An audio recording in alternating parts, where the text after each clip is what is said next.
안녕하세요. 교육진담 수요 독서 시간입니다. 아니 이틀 사이에 진짜 얼굴이 상했어요.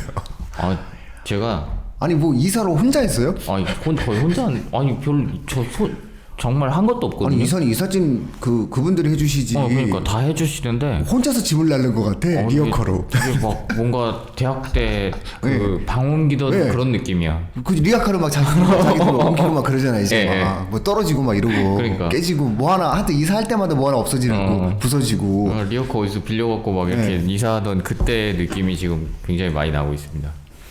왜 그런지 모르겠네. 지금 거의 그 수준이에요 지금 표정이. 입술이 약간 부르텄어. 약간 좀 졸린 상태, 피곤한 상태예요. 아 어쨌든 뭐 더 큰 집에 가셔서 청소도 더 많이 하셔야 되고. 자 오늘 책은 네. 조금 그 낯선 책이에요.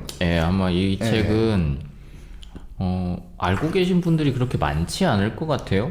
자신 있게 말씀드리는데 아마 이런 책이 있나? 라는 것을 아마 저희 청취자분들이 오늘 처음 아셨을 거예요. 제목을 보고. 아마 계속 나오고는 있을 거예요. 이게 지금 책세상 문고판이기 때문에 이 책세상 문고에서 보통 많이 나오는 게 뭐 공리주의, 그다음에 존 스튜어트 밀의 책들도 있고, 이 문고판 자체가 굉장히 책이 많습니다. 이것저것 번역된 책들도 많고, 그래서 책 자체는 아마 보시면은 그렇지, 이 시리즈가 있었지라고 생각을 하실 텐데, 요 시리즈 안에 이 시리즈가 찾아보시면 아시겠지만 되게 신기한 작품들을 많이 담고 있어요. 근데 이 책도 이제 그런 신기한 작품 중에 하나인 거죠. 여기에 지금 책세상문고 고전의 세계 해갖고 1권부터 10권까지는 제목이 뒤에 나와 있는데요. 제목 잠깐만 말씀드리면 이런 책이 나옵니다. 에르네스트 르낭의 민족이란 무엇인가, 그 다음에 피히테의 학자의 사명에 관한 몇 차례의 강의, 그 다음에 콩도르스의 인간 정신의 진보에 관한 역사적 개요, 칸트의 순수이성 비판 서문, 로자 룩셈부르크의 사회개혁이냐 혁명이냐, 앙리 브리사크의 조국이 위험에 처하다, 야코 브루카르트의 혁명의 시대 역사 서문, 뭐 이런 식의 책들이 이제 나와 있어요. 못 들어본 사람들이 너무 많으시죠? 그죠? 저는 이제 저도 사실 이런 작가들한테 관심이 많은 편인데, 에르네스트 르낭이 누구지? 이 사람 이름은 처음 들었어요. 앙리 브리사크 이것도 처음 들었고. 근데 아마 로자 룩셈부르크는 많이 들어보셨을 것 같아요. 뭐 많이 보고 많이 읽으셨. 왜 웃어요? 아니. 저는 기억이 있어요. 로자는 기억이 있습니다. 그렇죠. 어쨌든 그런 책인데, 요 피렌체 창가는 레오나르도 브루니라고 하는 사람입니다. 이 사람이 쓴 책이고, 이 레오나르도 브루니에 관해서 잠깐만 말씀을 드리면, 지금 생년이 1370년 생이고 1443년에 죽었어요. 그러니까 르네상스가 막 시작하던 시기라고 생각하시면 돼요. 피렌체에서 태어났고요. 피렌체에서 사실 태어나기는 굉장히 부유하게 태어났었는데, 법률가가 되려고 피렌체 아래쪽 지방에서 태어났다가 이제 자기 돈 좀 벌어야겠다 그러고는 피렌체로 유학을 갑니다. 그래서 법률가가 되겠다고 생각을 했었는데, 거기서 교육을 받고요. 거기서 교육받은 상태로 이제 로마에 가가지고 교황청 비서가 되고, 정말. 그 이후에 9년 후에 피렌체로 돌아가서 이제 글을 쓰고 번역가로 활동하고, 그렇게 이제 활동을 했던 것 같아요. 그러면서 공화정을 옹호하는 글들을 굉장히 많이 썼고요. 대표적으로 주요 저작이라고 보면은 새로운 키케로에서 노브스키케로라는 책이 있고, 군사론이라는 책이 있고요. 난니 스트로치를 위한 추도사, 피렌체 시민사 뭐 이런 책들이 있고, 여러 가지 번역본들이 있습니다. 이 사람이 살던 당시가 이제 이탈리아가 분열돼 있던 시기죠. 도시국가 도시들이 이제 서로 힘자랑을 하던 시기인데, 이 피렌체 찬가라는 책은 뭐 제목에서 알 수 있듯이 피렌체가 얼마나 훌륭한 도시인가 라는 걸 설명하고 있는 책입니다. 공화주의자로서 뭐 자연스러운. 피렌체를 가보신 분들은 아시겠지만 피렌체 되게 더럽거든요. 환상을 깨지 마세요. 거기 두오모 성당이 있어요. 거기 그 맞죠? 그 두오모 성당. 두오모. 예, 두오모 성당. 예. 그 연인들 헤어질 때 10년 후에 거기서 만나자고 거기 자꾸 그런 거 깨시면 안 돼. 그게 피렌체 두오모는 이제 피렌체만 있는 건 아니고 각 도시마다 있죠. 두오모 이렇게 생긴 게 두오모라고 부르더라고요. 근데 이 피렌체가 그러니까 유럽에서 이제 되게 아름다운데 더러운 도시 중에 하나가 파리와 피렌체가 있잖아요. 피렌체도 굉장히 더러운 도시 중에 하나예요.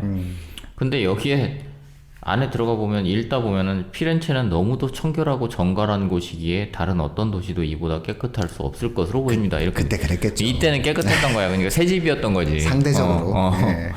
그래서 이제 그런 피렌체 찬가라는 건 이 피렌체가 얼마나 우리가 보기에 훌륭한 도시인가라는 얘기를 하는데 4개의 부분으로 나눠져 있습니다. 이 피렌체 찬가는. 근데 이걸 말씀드리기 전에 이 피렌체 찬가라는 책을 대체 왜 갖고 왔는가라는 걸 말씀을 잠깐 드리면 이 피렌체 찬가는 아까도 말씀드렸던 것처럼 르네상스 시기에 그러니까 이탈리아 르네상스 시기에 인본주의라는 것이 어떻게 해서 탄생하는가라는 걸 굉장히 잘 보여주고 있는 책이에요. 그러니까 우리가 보통 인문주의, 그러니까 라틴어에서 후마니타스라고 부르는 것이 사실은 보통 어떤 식으로 많이들 얘기를 하냐면 어떤 하나의 인간을 놓고 야, 이 인간을 본받으면 좋은 사람이 될 수 있어 라는 식으로 나타나는데 그거를 이 레오나르도 브루니라는 사람은 사람한테다가 더 이렇게 씌우지 않고 도시에다가 그런 이미지를 씌워서 설명을 하고 있는 거죠. 그러니까 어떤 인본주의라는 것을 항상 사람한테서만 해당되는 거라고 생각했었는데 도시라는 거를 통해서 여러 가지 측면에서 인간주의, 인본주의라는 건 어떤 식으로 나타나는가라는 걸 이제 얘기를 해주고 있습니다. 목차를 잠깐 말씀을 드리면 피렌체 찬가가 4개의 부분으로 나눠져 있어요. 첫 번째, 피렌체는 어떤 도시인가? 그리고 두 번째가 피렌체인들은 어떠한 선조들에게서 유래했는가? 그리고 피렌체는 이탈리아 최고의 도시가 되기 위해 어떠한 노력을 했는가? 여기에 부제가 피렌체의 덕성에 관하여. 그리고 4번째가 왜 피렌체의 내부 조직과 제도가 존경받는가? 라는 식으로 내용이 나와 있습니다. 원래는 원래 이 언어는 라틴어로 써 있었던 걸로 제가 알고 있는데 번역자는 아마 이탈리아어로 번역을 한 것 같아요. 이 번역자의 이름도 저는 굉장히 처음에 읽을 때는 굉장히 낯이 설었는데 이렇게 뭐 찾다 하다 보니까 자주 등장을 하더라고요. 임병철이라는 분이고요. 인디애나 대학교 사학과에서 포지오 브라치올리니의 휴머니즘 관해서 연구하고 있다. 이게 2002년 초판에 써있는 설명이거든요. 이 포지오 브라치올리니라는 사람은 나중에 제가 한번 말씀드릴 기회가 있을지 모르겠는데 문헌학상에서는 굉장히 유명한 사람입니다. 그러니까 문헌사냥꾼이라고 해서 이 당시에 1400년대에 이 전 유럽을 돌아다니면서 유럽의 수도원을 돌아다니면서 숨어있는 문헌들을 찾아내는데 도사했던 그런 사람이에요. 그래서 굉장히 유명한 책들을 많이 발견해낸 사람입니다. 좋은 사람이네. 키케로의 국가론을 발견해낸 사람이기도 하고요. 이 사람이 안 찾아냈으면 유럽의 문명도 상당 부분 사라졌겠네요. 맞아요. 생각보다 굉장히 많이 줄어들었을 거예요. 근데 이제 그런 사람 이걸 번역하신 분이 이제 그런 걸 공부하셨던 분인데 안에서 내용을 볼 때도 확실히 그런 전문성이 돋보이는 번역을 하고 계신 것 같아요. 생각보다 그렇게 쉽게 번역하지 못할 법한 인명도 있고요. 그 다음에 뭐 정치제도에 대한 이야기들도 있고 군사에 관한 이야기들도 있기 때문에 그런 것들을 굉장히 읽기 편하게 저로서는 읽기 편하게 잘 번역해 주셨다라는 생각이 들어서 오죽하시겠어요. 저는 저는 이 책 굉장히 좋아하는 책이었습니다. 심지어 2002년에 그걸 전공하셨으니 뭐 지금이 2019년입니다. 예. 그래서 이게 이제 피렌체 찬가니까 피렌체에 관한 이야기죠. 우리는 이탈리아의 도시들을 전부 묶어서 생각하는 경향들이 있잖아요. 이탈리아 여행 갈게 그러면 보통 가는 도시들이 뭐 피렌체 여기 있고요. 그다음에 로마, 그다음에 베네치아 이번에 자치권 투표했다가 다 또 부결됐다 그러던데. 베네치아 그리고 뭐 밀라노 요 정도 말고 혹시 더 생각나는 데 있으세요? 다 나온 것 같아요. 세비야? 세비야, 세비야, 스페인. 스페인. 그러니까 여기서 하나 좀 더 간다고 치면 나폴리 정도. 예. 피자 먹어야죠. 예, 그죠. 아, 나폴리 피자 진짜 짜요. 아, 나 거기서 나는 못 먹겠더라고. 그래요? 저는 그 집만 짠 거 아니에요? 아니 너무 전체적으로 짜요? 전체적으로 너무 짠데 우리랑 짠 맛이 좀 다른 것 같아요. 그 사람들이 우리나라에 와서 김치찌개 같은 걸 너무 짜서 못 먹는데요. 김치찌개가 뭐가 짜? 그러니까 우리는 그 생각을 하잖아요. 우리는 김치찌개가 아무렇지도 않은데 그 사람들이 우리나라에 와서 김치찌개 같은 걸 먹으면 되게 짜다고 느낀다는 거예요. 근데 우리가 거기 가서 피자 같은 걸 먹잖아요. 그 엔초비 피자 같은 거 있잖아요. 그런 거 먹으면 너무 짠 거야, 진짜. 근데 그 사람들은 아무렇지도 않게 너무 잘 먹어요. 그러니까 서로 짠 맛이 조금 다른가 봐요. 그냥 그게 짠 거예요. 하여튼 그래서 이제 거기서는 이 나폴리 정도 생각할 텐데 그 중에서도 이 피렌체라는 도시는 상당히 특이한 도시 중에 하나입니다. 그러니까 물론 로마가 굉장히 오래된 도시고 베네치아가 굉장히 유명한 도시긴 한데 피렌체의 경우는 아마 이 도시에 관련된 내용들을 좀 찾아보시면 알겠지만 피렌체가 만들어진 건 로마 시대 때예요. 로마 시대 때 만들어져서 플로렌티아 지방이라 그래서 원래 플로렌티아라는 건 이렇게 꽃이 만발하는 지역이라는 뜻이거든요. 플로렌티아로 출발을 하는데 그 지역에서 이 피렌체가 원래는 이렇게 병영 도시로 만들어져 있어요. 그래서 피렌체를 이제 가보신 분들이나 앞으로 가실 분들도 혹시 참고를 하시면 좋겠지만 피렌체의 도시 길은 기본적으로는 그 도시의 병영의 앞과 뒤 그리고 동과 서를 연결하는 큰 길 두 개로 나눠져 있고 그리고 그 사이에서 그 안에서 뭐 병사들이 갈 수 있는 성당과 병사들이 어디 갈 수 있는 어떤 공간들 이런 것들로 딱딱딱 짜 있는 어떤 도식적인 도시의 형태가 있거든요. 피렌체가 그걸 굉장히 잘 따라가고 있는 그런 곳이죠. 근데 이 피렌체의 경우에 사실 이탈리아 도시들 중에서는 굉장히 특이한 도시라고 할 수 있는 게 이 책 안에서도 그렇지만 굉장히 민주적인 도시입니다. 애초에 역사 자체가 굉장히 민주적으로 발전해온 도시예요. 그래서 이 책 안에서 이제 브루니가 계속 얘기하는 게 밀라노랑 피렌체를 계속해서 비교를 하거든요. 밀라노는 군주적인 도시, 그러니까 전제 군주가 거기에서 통치하는 도시. 근데 피렌체는 민주주의가 발달해서 시민들의 덕성이 굉장히 중요한 도시. 이렇게 해서 대비를 시켜놓고 이 피렌체가 얼마나 그런 시민들의 덕성이 훌륭한가라는 것들을 쭉 설명해 나가는 과정들을 보여주는 책인 거죠. 분량으로 따지면 굉장히 적습니다. 이거는 분량이 84페이지까지 해서 내용은 끝나요. 내용 끝나고 그 다음에 해제가 되게 두껍게 있습니다. 책을 만들어야 되니까. 그런 것 같아요. 그럼요. 그러니까 해제를 좀 길게 써주세요 이렇게 했던 것 같아. 아니면 책이 나올 수가 없잖아요. 그래서 해제가 85페이지부터 시작해서 121페이지까지 그렇죠. 해제가 들어가 있고 뒤에 이제 주석이랑 뭐 참고문헌 이런 것들이 좀 있어요.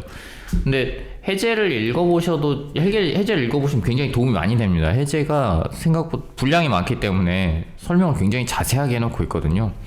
해제를 읽어보시는 것도 좋은데 이 브루니가 사실 그런 문장을 잘 번역해서 잘 살려줬는지는 정확히 잘 모르겠어요. 근데 브루니 자체가 문장으로는 굉장히 유명한 사람이었던 것 같아요, 당시에. 그래서 그 사람의 문장을 조금 더 잘 살려주기 위해서 아마 노력을 많이 하셨을 것이고 사용하는 용어들 자체가 굉장히 화려한 느낌을 줍니다.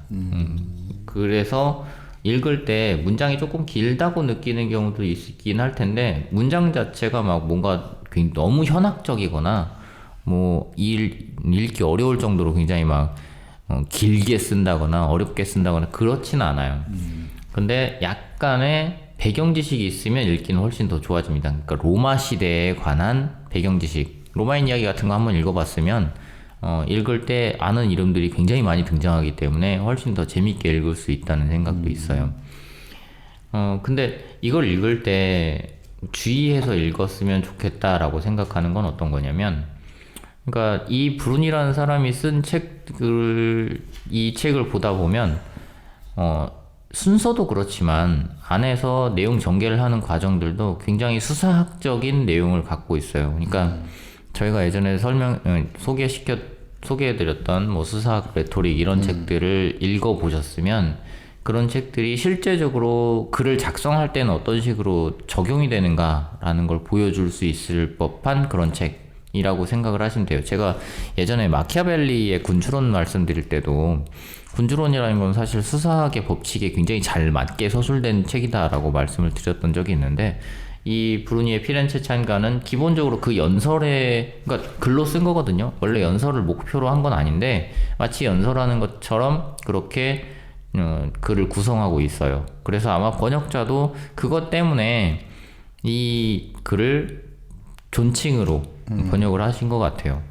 어쨌든 그렇게 해서 이제 여러 가지의 내용들이 담겨 있는데 실제로 피렌체가 이렇게 좋은 도시였는지는 잘 모르겠어요. 그러니까 진짜 이렇게 좋은 도시였나? 좋은 도시가 되는 거죠. 뭐. 이런 책 한 권이 결국은 역사적으로 사람들의 이미지를 만들어 버리죠. 근데 당시 뭐 공화정이었으니까 그런 부분들에 대한 어떤 그 도시국가적인 가치를 이 사람이 좀 이렇게 부각시켰다라고도 볼 수 있겠죠. 그러니까 실제로 좋은 도시였는지는 정확하게 모르겠지만 이제 이런 생각을 해볼 수는 있을 것 같아요.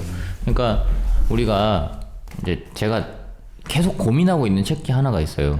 그게 뭐냐면 태양의 도시라 그래서 유토피아 그러니까 유럽의 유토피아 관련된 서적들이 여러 가지가 있는데 그 중에 하나가 그 유토피아 토마스 모어의 유토피아가 있고요. 그리고 이탈리아 사람이 쓴 책 중에서 이 토마소 이름이 정확하게 기억이 안 나는데 토마소로 시작하는데 그 사람이 쓴 태양의 도시라는 책도 있습니다. 유토피아에 관한 책이에요. 근데 제가 섣불리 못 들고 오고 있는 게 번역이 진짜 너무 옛날 말들을 그대로 사용하고 있어서 근데 번역자가 자기는 이게 좋은 번역이라고 생각하고 있다라고 말씀을 하셔가지고 저는 거기까지는 잘 모르겠는데 어쨌든 번역 자체가 굉장히 옛날 번역이라서 그걸 들고 오진 못했는데 이 피렌체 찬가가 굉장히 독특한 독특한 모습을 보여주는 건 뭐냐면 분명히 브루니는 피렌체의 현재 모습을 쓰고 있단 말이에요. 현재 피렌체는 이러이러한 도시다라고 이제 설명을 하고 있는데 잘 읽어보다 보면 피렌체에 아까 말씀하셨던 것처럼 피렌체가 앞으로 나아갈 길은 이런 방향이다 라는 걸 제시해주고 있는 느낌도 좀 있어요. 그런 점에서 저는 이 피렌체 찬가가 약간 유토피아의 문학의 성질을 갖고 있지 않나 라는 생각이 들었기 때문에 제가 이 책을 누군가한테 추천을 해줬을 때는 그 학생이 유토피아에 관한 책을 읽고 뭔가를 하고 싶다 라고 했을 때 그러면 태양의 도시를 읽어도 괜찮은데 태양의 도시는 뭔가 약간 딱딱한 느낌이 있으니까 피렌체 찬가를 그 다음에 읽어서 내용을 채우는 것도 괜찮겠다 라고 충고를 해준 적은 있었거든요. 근데 학생들이 읽기에 아까도 말씀드렸던 것처럼 그렇게 배경 지식이 조금만 갖춰져 있어도 읽어 나가는데 크게 무리는 없을 거라는 생각은 있어요. 뭐 이 책이 어려우면 안 되겠죠. 고등학생들한테는 뭐 그냥 수월하게 그리고 가격도 4,900원이에요. 여기 이 책세상 문고 책들이 싸요. 그러니까 번역질에 비해서 굉장히 싼 편입니다. 훌륭한 거죠. 그러니까 문고판으로 이렇게 인문서적 문고판이 나오는 회사들이 많지 않거든요. 좋은 거거든요. 보통은 문고판으로는 뭐 문학책들이 많이 나오는 편이지 이렇게 인문학 책들로 문고판을 채우는 건 팔게 생각이 없다는 얘기예요, 사실은. 아 근데 그 옛날에 사셨던 거 제가 들고 오신 거죠? 네, 근데 지금은 이제 2019년이니까 가격은 좀 더 올라갔을 수도 있어요. 올라가고.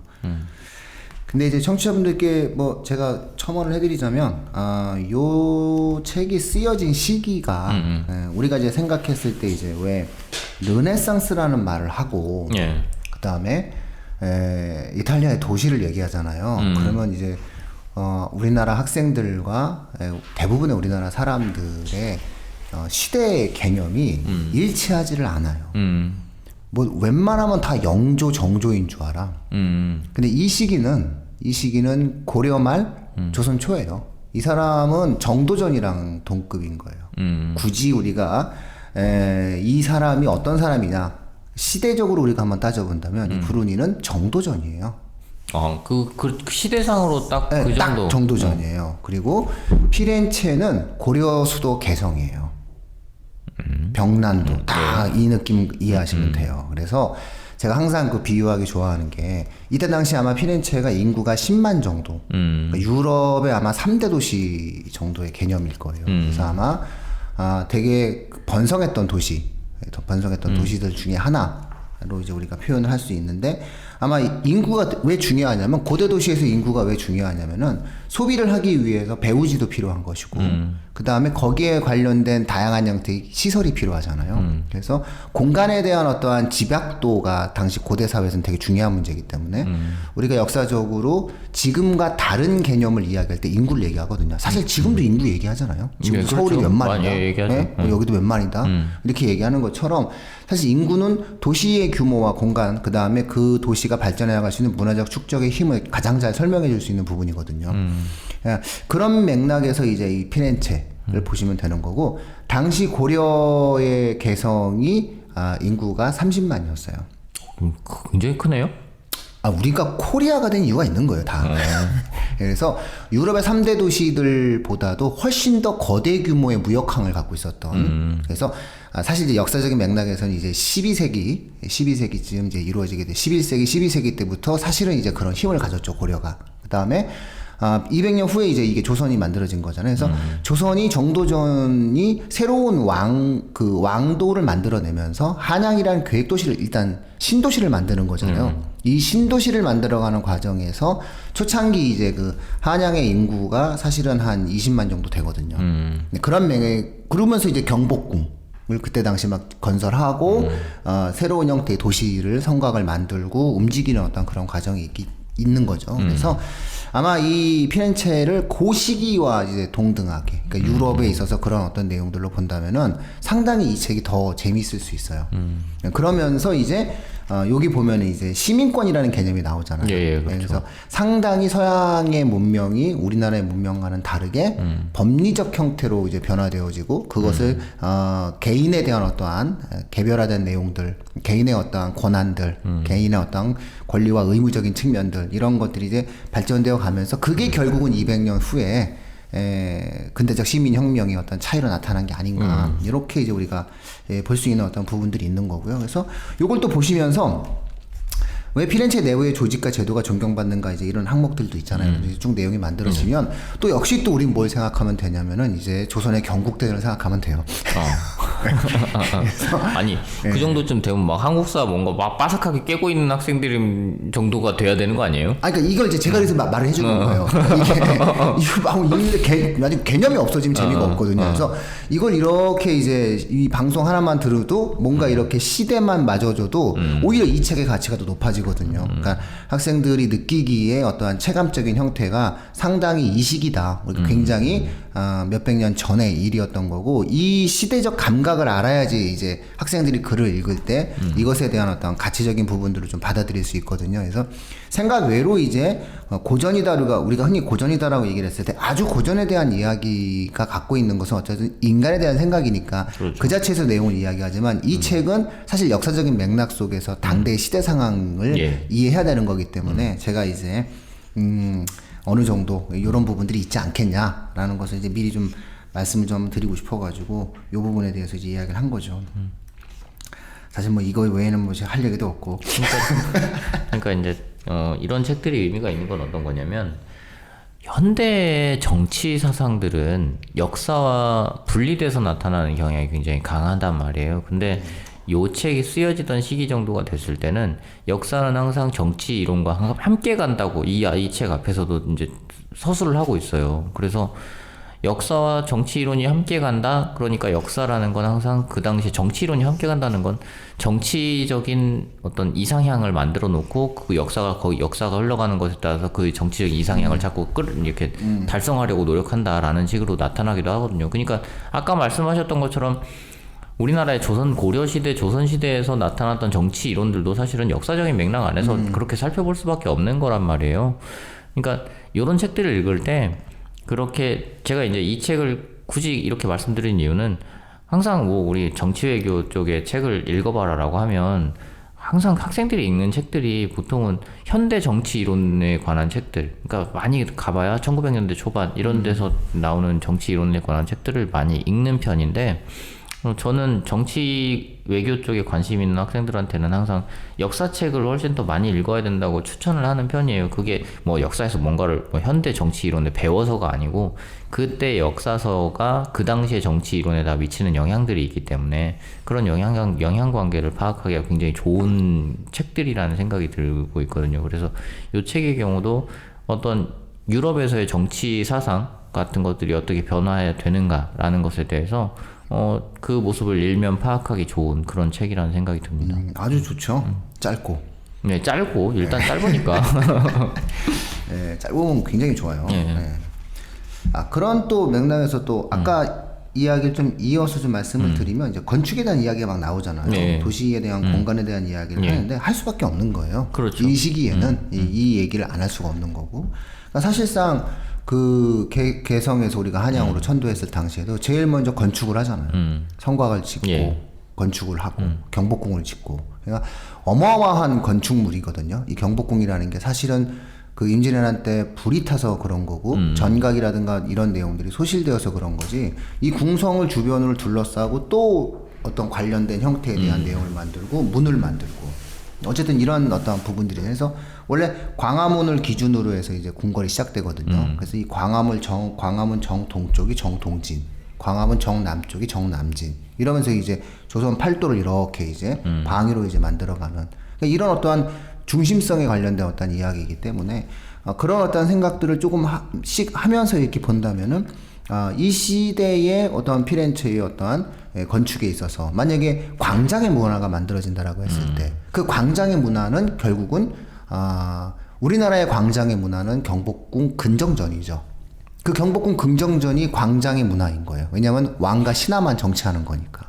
하지만 이 사람들이 공화정이면 공화정에 있어서의 가장 중요한 공간은 광장이 되겠죠. 그렇죠. 다수의 시민들이 모여가야 되는 거니까. 그러면 당연히 이 부분에 대한 설명과 내용들이 맞아요. 이야기가 될 수밖에 없는 거죠. 그러니까 이런 식으로 좀 학생들이 이해한다면은 훨씬 더 즐겁고 이 책이 생각 외로 많은 것들을 우리에게 줄 수 있구나라는 것을 알게 되지 않을까라는 생각이 드는 거죠.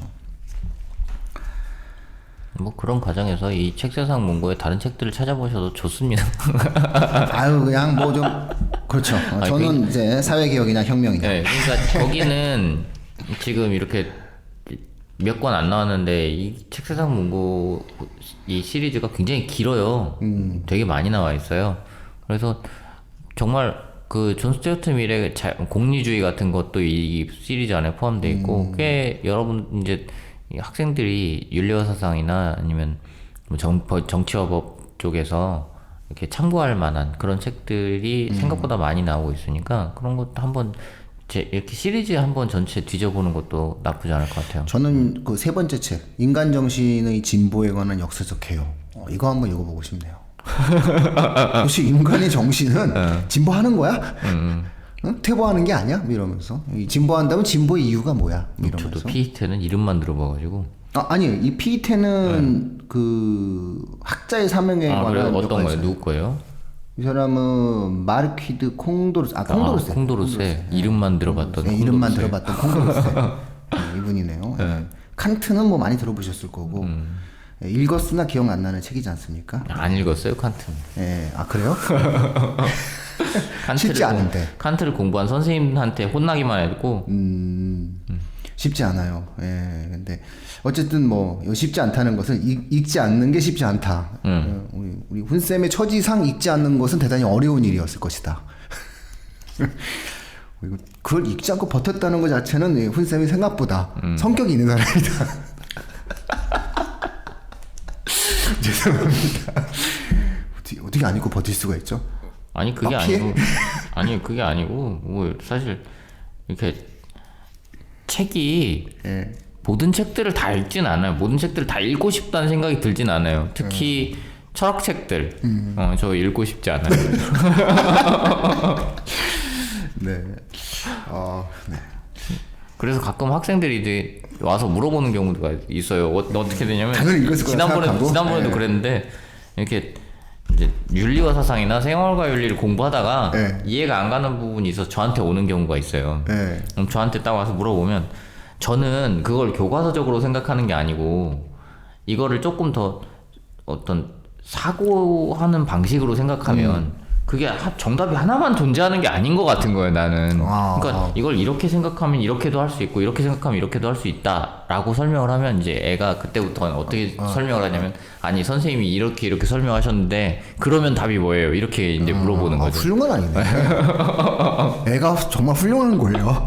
그럼 이제 그렇지 그렇게 되면 이게 답인지 이렇게 설명을 할 수는 있는데 항상 제가 그 책을 읽었을 거라고 생각하고 특히 뭐 노직 이런 학자들의 책을 읽었을 거다라고 생각하고 있는데 전 노직이라는 학자가 저희 철학과에서 그 학자를 배우는 것도 몰랐어요. 윤리와 사상은 철학과에서 수능을 출제하는 게 아니잖아요. 네. 국민윤리교육과에서. 아니 국민윤리교육과가 지금 언제적 교육과예요? 저는 의도적인 거예요. 애초에 대한민국에 윤리교육과라고 하는 곳에 앞에 국민윤리교육과가 그렇죠, 있었다. 국민윤리교육과. 이게 말이 되냐라는 취지로 말할 거예요. 뭐 지금은 윤리교육과겠죠. 그렇겠죠. 제 친구 국민윤리교육과 그때 갔었는데 진짜 국민윤리교육과는 그게 이제 서울대에서 만약에 국민윤리교육과가 있잖아요. 네. 그러면 국민윤리교육과의 커트라인이 항상 제일 아래쪽에 있단 말이에요. 종교학과와 더불어. 종교학과보다도 더 낫죠. 아래쪽. 예. 보통 지리교육? 그 지리교육이 같이 가려나? 하여튼 국민윤리교육과와 소비자아동학과 이렇게 이렇게 양대산맥이었는데 국민윤리교육과를 처음에 저 이제 대학 쓸 때 선생님 거기 쓰라는 거예요. 점수가 안 나오니까 거길 써라. 나는 이 이름을 갖고 있는 학과는 가고 싶지 않다. 그렇죠. 아니 말이 돼? 국민윤리라는 말 자체가 이미 전체주의적인 단어예요. 아니 국민이 가져야 될 공통적인 윤리가 있다는 거잖아요. 예, 그렇죠. 국가 간에 대한 일정한 어떤 규정을 되게 해줘야 이상한 되는 이름이죠. 거고 이걸 갖고 있는 그 국가는 없을 거예요. 그때 당시 뭐 시대적 상황 속에서 만들어진 내용이고 그래서 지금은 국민자를 뺐죠. 그렇죠. 어쨌든 네. 그래서 이제 윤리와 사상이나 생활과 윤리를 읽다 보면 이제 여기 이런 특히 이 책 세상 문고에서 나오는 학자들이 거기에 관련된 얘기 되게 많아요. 네. 그래서 한번 이렇게 윤리와 사상이나 생활과 윤리 하는 친구들은 한번 이렇게 쓱 훑어보고 자기가 들어본 적 있어 하는 학자의 책을 한 번씩 뽑아서 보는 것도 저는 괜찮다고 생각해요. 예, 저는 또 어떤 학생들에게 이 책을 권하고 싶냐면요.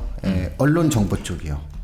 그 다음에 어문 계열 쪽 학생들에게 추천을 해주고 싶어요. 왜냐면은 이게 이제 이 형태 자체가 되게 연설문의 형태잖아요. 예, 맞아요. 연설문의 형태니까 이 연설문을 가지고 어떻게 사람들에게 대상을 설명하고 표현을 했는가 이런 측면에서 보면 또 이것도 즐거울 수 있거든요. 당시 사람들은 어떻게 설득했는가 예, 이런 맞아요. 어떠한 내용들을 놓고 봐도 대단히 즐겁지 않을까. 그래서 짧은 책이기 때문에 활용도가 높아요. 그리고 지금 요 책은 지금 현재까지는 어쨌든 이제 학생부가 변화가 없으니까. 근데 중학교 2학년 학생들서부터 이제 예를 들어 독서 항목이 기재가 안 되기 시작하면은 이제 세특이나 혹은 그 진로 활동, 동아리 활동 속에 책을 실제로 읽고 거기서 나타나는 자신의 느낌을 반드시 생각을 표현해야 되는 그런 어떤 형태의 교육적인 내용들이 만들어질 텐데 그럴 때 활용하기 참 좋은 책이죠. 예. 그러니까 선생님들이 책을 활용하는 방식이 여러 가지가 있는데 어떤 식으로 활용을 하는 선생님들이 계시냐면 네가 네 진로하고 연관되는 책을 읽고 거기서 어떤 식으로 뭐 문제를 다른 친구들하고 토론을 할지 주제 정해봐 이렇게 이제 얘기하시는 분들도 있어요. 혹은 조별로 만들어 놓고 니네 어떤 토론할지 책 한 권 참고서적으로 정해하고 갖고 와 이렇게 하는 경우들도 있단 말이에요. 이제 그렇게 됐을 때 책이 세트가 안으로 들어가게 되는 건데 이제 그런 경우를 대비해서 사실 얇은 책들을 생각해 놓는 건 중요한 일인 것 같아요. 매우 중요한 거죠. 왜냐면 어떤 질문이 들어도 대답할 수 있으니까. 짧으니까. 긴 책은 확실히 그 내가 좋아하거나 그 책을 이해할 수 있거나 둘 중에 하나거든요. 다 알 필요는 없는 거고 다 알 수도 없는 거지만 좋아하지 않으면 이제 앞으로 책이라고 하는 개념, 독서라는 개념은 입시제도 자체가 이제는 학생부 기재가 그런 식으로 바뀌게 된다라고 했을 때는 확실하게 내가 좋아하거나 내가 완벽히 읽고 이해하거나 어쨌든 나만의 생각은 명확히 책에 대해서는 가져야 되는 상황이 만들어지는 거니까 네. 결국 이 정도의 책이라면 충분히 가치도 있고 의미도 있고 적당한 어떠한 분량을 갖고 있지 않을까 이렇게 좀 생각이 좀 들고요.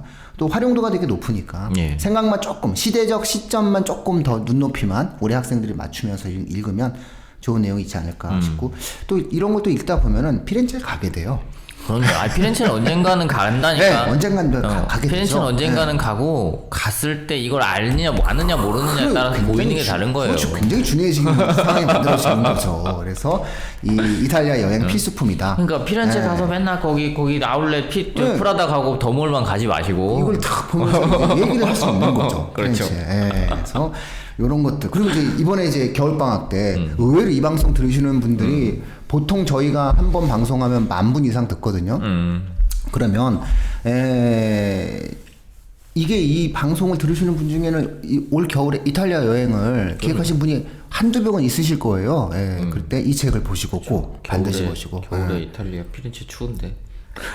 그렇게 얘기하면 또 갑자기 그런가? 어차피 홈쇼핑 때문에 가는 거예요. 예. 이 유럽 정도는 홈쇼핑이 아니면 가기가 어려워요. 그래서 그거 보시면서 이제 요 피렌체 가기 전에 이런 것들 한번 보신다면 굉장히 재밌는 그런 어떤 여행이 되지 않을까 그런 생각이 좀 듭니다. 그래서 요게 이제 이 사람 어떤 모습이죠? 내용? 책세상에 나오는 건 그런 것 같아요. 그렇게 왜냐면 나와 있는 것 같아요. 이렇게 앞에 보니까 이분의 어떤 묘소도 상이 있을 정도, 이렇게. 상도 있을 정도로 되어 있다. 그래서 예쁘게 또 만들어지네요. 자, 오늘은 또 역시 또 어디서 또 이렇게 이런 구석에서 이런 걸 어떻게 또 찾아내시는지 모르겠지만 좀 감탄스러운 책이 또 하나 나왔습니다. 책세상이라는 출판사에서 나온 피렌체 창가죠. 예. 그래서 브루니가 지은 피렌체 창가였습니다. 자, 뭐 마지막 딱 이 책에 대해서 한 말씀만 더 해주신다면?